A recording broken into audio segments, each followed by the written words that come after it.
महाराज जी हम क्या कहें, कथा लेट हो रही है, पर ये भी सब कथा ही है। ऐसी महिमा है। राजस्थान की घटना है।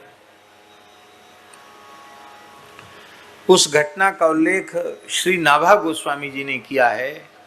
कम धुज के कपिचारु चिता पर काष्ठ जुलियाए, जयमल के जुधि माही अश्व चढ़ी आपुन धाये, घृत सहित भैंस चौगुनी श्रीधर संग सायक धरन, और चारों युग चतुर्भुज सदा भक्त गिरा सांची करन। इस छप्पे में कमधुज जी का चरित्र नाभा जी ने वर्णन किया है। उनका जन्म उदयपुर का था और राणा के वे सब उनके परिवार के लोग बड़े पद पर थे। उनके भाई राणा के दरबार में बहुत ऊंचे पद पर थे और भाइयों को भी बड़े पद पर कोई पहुंचता है तो और छोटों मोटों को भी नौकरी में लगा लेता है जिसकी जैसी योग्यता। पर सबसे छोटे भाई कमधुज जी थे। उनकी रुचि केवल बचपन से ही भजन में रुचि थी। सीधे साधे सरल थे, केवल भजन ही करते थे और उनका सीधा साधापन, केवल भजन की प्रवृत्ति, उसी के कारण वे संसार के चक्र से बच गए। विवाह भी नहीं हुआ और भाइयों के विवाह हो गए तो उनका नहीं हुआ, क्योंकि बेटी देने वाला ये तो देखता है कि भैया ये बेटी का पोषण कर पाएगा कि नहीं। विवाह भी नहीं हुआ था उनका, रुचि भी नहीं थी उनकी प्रवृत्ति में, केवल भजन करते थे। तो बड़े भाइयों ने कहा कि देखो राणा जी के दरबार में हम तुम्हारा नाम लिखा देंगे, एक बार हाजिरी देके आना पड़ेगा दरबार में, कुछ तनख्वाह मिल जाएगी, घर में काम आएगा। अरे भाई घर में खेती पाती है, आप सब कमा रहे हो, एक में नहीं कमाऊंगा तो क्या घाटा है। पर संसार की स्थिति ऐसी है, 10 कमाने वाले हों और एक खाली बैठकर खाने वाला हो तो 9 कमाने वालों पर लोगों की नजर नहीं जाएगी। जो खाली बैठ के खा रहा सबकी नजर उसी पर टेके। अरे तुम क्या करते हो, खाली बैठे बैठे खा रहे हो, कोई काम नहीं तुम्हारा। हमारे यहाँ साधुओं के आश्रम में ऐसा हो जाए तो बोलो, साधुओं के यहाँ हम 1 पैसे की किसी की नौकरी नहीं करते। करते हैं नौकरी, बताओ। और व्यापार की तो क्या चले, खोमचा वाला होता ना, ठिलिया लगा के दुकान लगाता, ऐसी दुकान भी नहीं है। ना तो किसी की नौकरी करते न व्यवसाय करते। और परिवार कितना बड़ा है,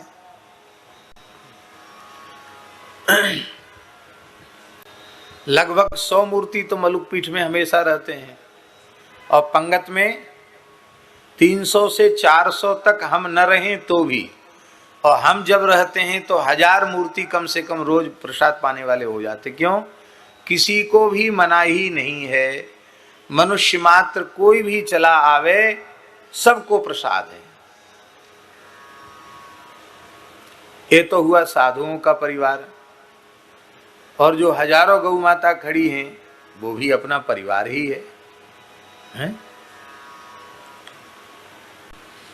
अब यहाँ एक कानून लागू कर दिया जाए गृहस्थों वाला कि भाई सब एक व्यक्ति सब जुटा रहा है, भाग दौड़ कर रहा है और सब बैठे बैठे खा रहे हैं, तो होगी गौ सेवा, संत सेवा होगी, अतिथि सत्कार होगा? नहीं होगा।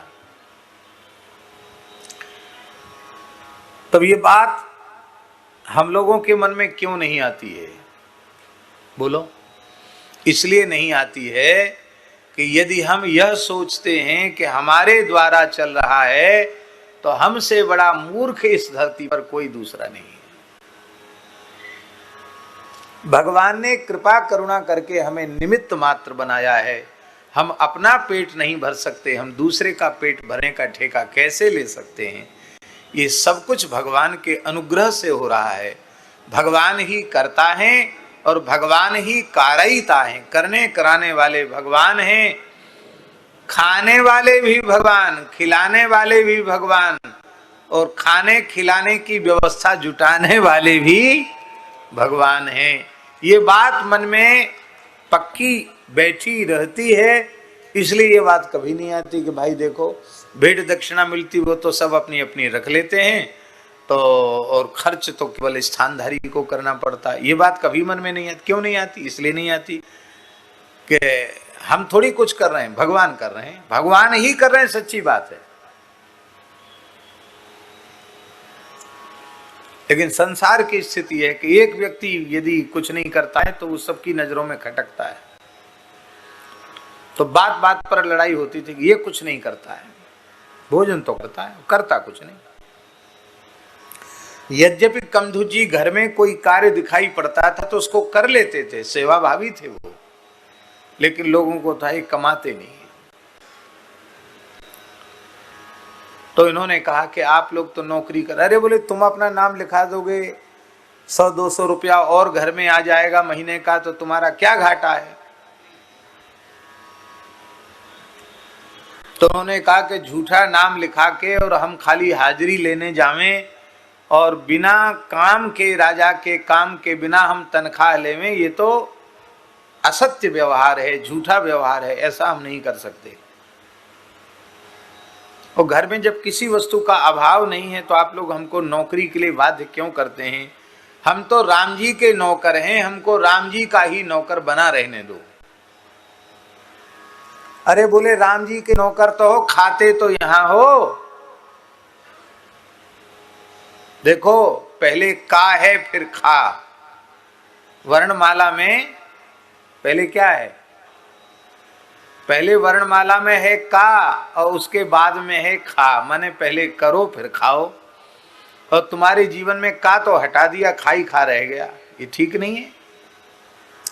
इतनी कहा सुनी हो गई कि उन्होंने कहा ठीक है, तुम लोगों को ज्यादा खटक रहा है हमारा रोटी खाना, 24 घंटे में एक बार मैं भोजन करता हूं और यह तुमको अच्छा नहीं लगता तो ठीक है, अब हम जा रहे हैं। कहाँ जा रहे हो? बोले जंगल में चले जाएंगे, वहां भजन करेंगे, पेड़ पत्ती खाएंगे। क्या खाओगे? बोले राम जी जो खिलाएंगे वो खाएंगे। और क्या खाएंगे?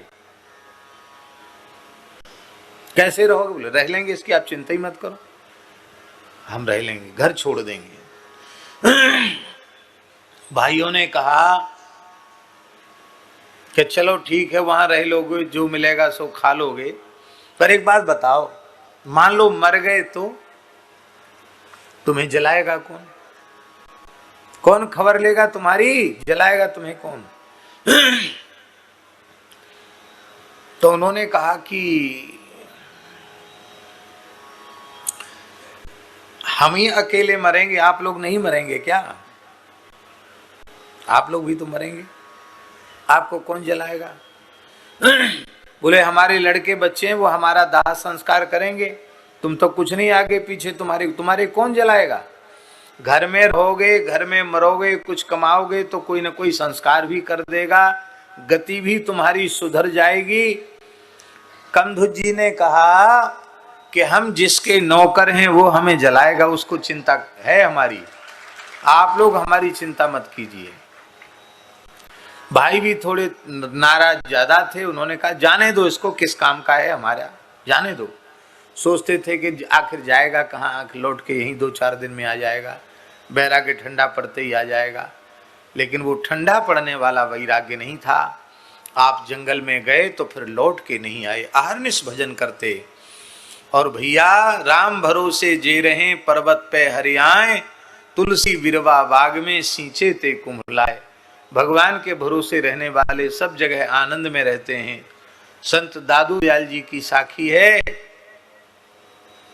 दादू दुनिया बाबरी सोच करे गैली, रोटी देसी राम जी तड़काऊ पहली। सूर्योदय पीछे होगा, रोटी की व्यवस्था पहले हो जाएगी। कमधु जी जंगल में भी भूखे नहीं रहे, कोई न कोई दयालु मनुष्य कुछ न कुछ उनको दे देता था, वहीं अपना राशन पानी पहुंच गया, और नहीं पहुंचा तो जल पी के भजन किया। प्रेम से जंगल में रह के भजन करते। संसार भी ऐसा है कि वो देखता है कि हमारे स्वार्थ की पूर्ति हो रही है तो खोज खबर रखता है, और जिस व्यक्ति से कोई स्वार्थ नहीं होता उसकी उपेक्षा हो जाती है। तो भाइयों ने भी कोई गए तो गए, जाने दो क्या है, ध्यान नहीं दिया किसी ने। और कंधु जी वृद्ध हो गए और भजन करते करते उनका शरीर छूट गया। बहुत प्रेरक प्रसंग है। नित्य साकेत धाम में श्री रघुनाथ जी के नेत्र सजल हो गए। हनुमान जी चरण दबा रहे थे। श्री हनुमान जी ने पूछा, जय जय सरकार, आज सहसा आपका मुखारविंद कुछ गंभीर हो गया, विरह और करुणा के भाव आपके मुखारविंद पर आ गए, आपके नेत्र भर आए, क्या बात है? कहा कुछ नहीं। नहीं कुछ तो कहो। तो श्री रघुनाथ जी ने कहा कि हमारा प्राण प्यारा भक्त कमधुज, आज उसका शरीर पूरा हो गया है, जंगल में शरीर पड़ा है, और उसने कहा था कि हम जिसके नौकर हैं वही हमारी चिंता करेगा, इसलिए हमको आज चिंता हो रही है। यद्यपि उन्हें हमारे ही नित्य धाम में निवास मिला है, लेकिन उनका संस्कार करने हम जाएंगे। हनुमान जी ने कहा, सरकार एक प्रार्थना है, आप तो भक्तराज जटायु का संस्कार कर चुके हैं, आपको यह सौभाग्य मिल चुका है, पर जिस भक्त के महाप्रयाण पर आपके नेत्र भर आए, ऐसे भक्त का संस्कार यदि करने का हमें सौभाग्य मिले तो हमारे ऊपर बड़ी कृपा होगी।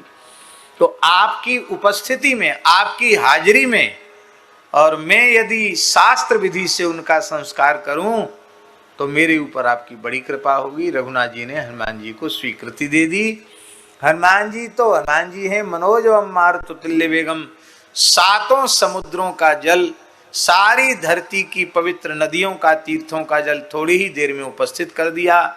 उस जल से कमधुज जी के शरीर को स्नान कराया, उनको तुलसी चंदन तिलक सब लगाकर सुंदर जैसे होता है सब कुछ करके, और हनुमान जी ने विधिवत उनकी अंत्येष्टि की। ये कलयुग की घटना है, राणा जी के काल की घटना है, 500 साल पुरानी घटना है। उदयपुर नरेश उसमें राणा थे।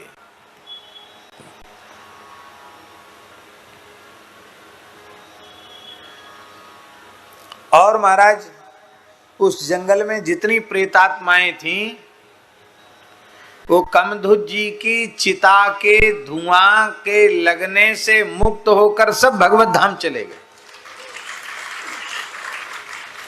ये भूत प्रेत भी कहीं कहीं घूमने फिरने चले जाते हैं। एक भूत चला गया था घूमने, वो बाद में साल भर पीछे लौट के आया। तो उसने देखा है तो जंगल सुना, हमारे काका बाबा दादा चाचा ताऊ सब चले गए, हमारे कुटुंब खानदान के लोग इष्ट मित्र कोई जिंदा नहीं, कोई भूत प्रेत यहाँ नहीं है, सब कहाँ गए? एक महात्मा वहां भजन कर रहे थे, उन महात्मा ने कहा कि कमधुज जी के चिता के धुआं के लगने से सब मुक्त हो गए। वो बेचारा बहुत रोने लगा कि हमको तो 1000 साल के लिए मिलती भूत प्रेत की योनि, 1000 साल के लिए। रोने लगा तो हमें तो पता नहीं कब तक इसी योनि में पड़ा रहना पड़ेगा। अभी साल भर हो चुका था कमधुज जी के संस्कार को। जिस स्थल पर उनका संस्कार किया था वहां राख भी नहीं बची थी। कोई साल भर में कोई चिन्ह बचता है क्या? कोई चिन्ह नहीं बचा था कि यहाँ उनका संस्कार हुआ था, पर स्थल निश्चित था कि यहाँ भक्त का संस्कार हुआ। वहीं उन संत ने लकड़ी डालकर धुआं किया, उस धुआं के लगने से भी वो प्रेत मुक्त हो गए। इसलिए श्री विपिन बिहारी दास जी महाराज संत महिमा में ये बात लिखी है, वस्तुतः जो भगवान के भक्त संत हैं हमारे जैसे केवल वेश मात्र वाले नहीं, वस्तुतः जो संत हैं उन संतों की महिमा ऐसी है कि किसी पापी से पापी, पतित से पतित, अधम से अधम प्राणी के मृत्यु के क्षण में कोई संत उनके निकट पहुंच जाए, जिस दिन उनको मरना है उस दिन उनको संत दर्शन हो जाए, तो चाहे जितना पापी मनुष्य ही क्यों ना हो, वो संपूर्ण पापों से विमुक्त होकर भगवत धाम जाएगा, क्योंकि संत दरस जिमी पातक टरे, उसके पाप नहीं रहेंगे। पापम तापम तथा दैन्यम हंति संत सज्जन संगति ही, सज्जन की संगति पाप ताप दैन्य तीनों को समाप्त कर देती है। और सुन लीजिए आगे, मृत्यु के क्षण में, मरने वाले दिन नहीं, मृत्यु के समय नहीं, मरने के बाद किसी मृत देह पर किसी संत की दृष्टि पड़ जाए तो वह मुक्त हो जाता है।